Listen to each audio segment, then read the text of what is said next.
Demand assigned multiple access या डामा एक ऐसी तकनीक है जो संचार नेटवर्क में डेटा ट्रांसमिशन को अधिक प्रभावी बनाती है। यह तकनीक विशेष रूप से सैटेलाइट संचार में उपयोग होती है।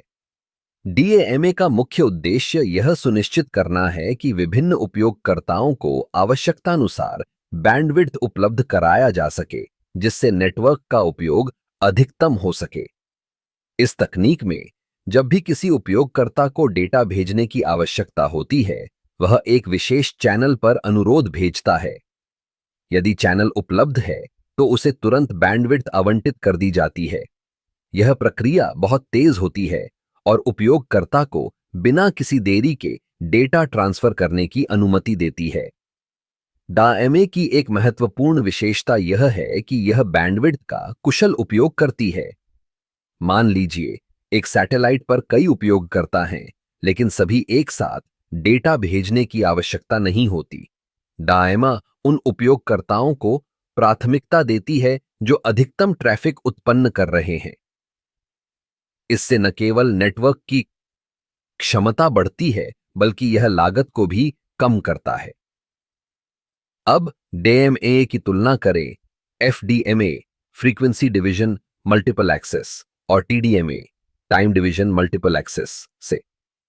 एफडीएमए में हर उपयोगकर्ता को एक निश्चित फ्रीक्वेंसी दी जाती है, जबकि टीडीएमए में हर उपयोगकर्ता को एक निश्चित समय स्लॉट मिलता है।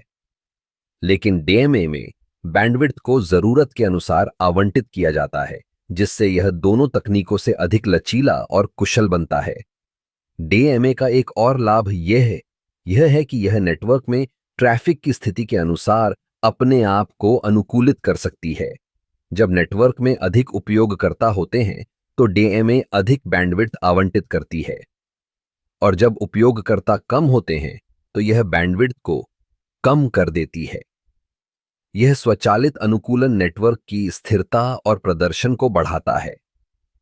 डीएमए का उपयोग केवल सैटेलाइट संचार में ही नहीं, बल्कि मोबाइल नेटवर्क और अन्य वायरलेस संचार प्रणालियों में भी किया जा रहा है। यह तकनीक हमें यह समझने में मदद करती है कि कैसे हम सीमित संसाधनों का अधिकतम उपयोग कर सकते हैं। इस प्रकार डिमांड असाइंड मल्टीपल एक्सेस एक अत्यंत महत्वपूर्ण तकनीक है जो संचार के क्षेत्र में क्रांति ला रही है। यह न केवल बैंडविड्थ के कुशल उपयोग को सुनिश्चित करती है, बल्कि संचार की गुणवत्ता और गति को भी बढ़ाती है।